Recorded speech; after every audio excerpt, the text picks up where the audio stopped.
रवि एक छोटा गांव में रहता था। उसे जानवरों से बहुत प्यार था, खासकर बिल्लियों से। एक दिन उसे रास्ते में एक काली बिल्ली मिली। उसकी आंखें अजीब हरी चमकती थीं। बिल्ली बहुत कमजोर लग रही थी, तो रवि उसे घर ले आया और खाना खिलाया। लेकिन जैसे ही बिल्ली ने पहला निवाला खाया, बिजली कड़कने लगी और अचानक घर की लाइट बंद हो गई। भाग। अजीब घटनाएं। उस रात रवि को अजीब सपने आए। उसने देखा कि वह किसी अंधेरे जंगल में है और वही बिल्ली उसे देख रही है। अगले दिन घर में अजीब घटनाएं होने लगीं। चीजें अपने आप गिरने लगीं, दरवाजे खुद ब खुद खुलने लगे और रात में किसी के चलने की आवाजें आने लगीं। डरावनी हकीकत। रवि ने गांव के बुजुर्ग से पूछा तो उन्होंने बताया कि वह कोई साधारण बिल्ली नहीं थी, बल्कि एक श्रापित आत्मा थी जो किसी की मदद लेकर अपने असली रूप में लौट सकती थी।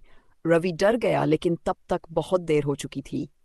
उसी रात बिल्ली ने इंसानी आवाज में कहा, अब मेरी आजादी का समय आ गया है, और धीरे धीरे उसकी शक्ल एक डरावनी चुड़ैल में बदलने लगी।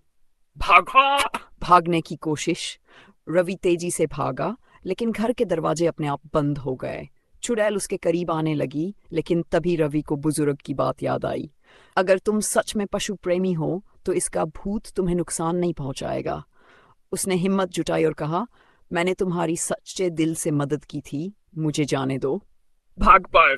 अंत या नई शुरुआत। चुड़ैल कुछ पल रुकी, उसकी आंखों में आंसू आ गए और फिर वह गायब हो गई। अगली सुबह रवि जागा तो बिल्ली भी गायब थी, लेकिन दीवार पर पंजों के निशान थे। क्या वह सच में चली गई थी या फिर वापस आने का इंतजार कर रही थी? अगली बार जब कोई रहस्यमयी काली बिल्ली आपके रास्ते में आए, सोच समझकर उसे घर लाना। अगर तुम्हें कहानी पसंद आई तो एक डरावनी कुत्ते की हॉरर स्टोरी भी बता सकता हूँ।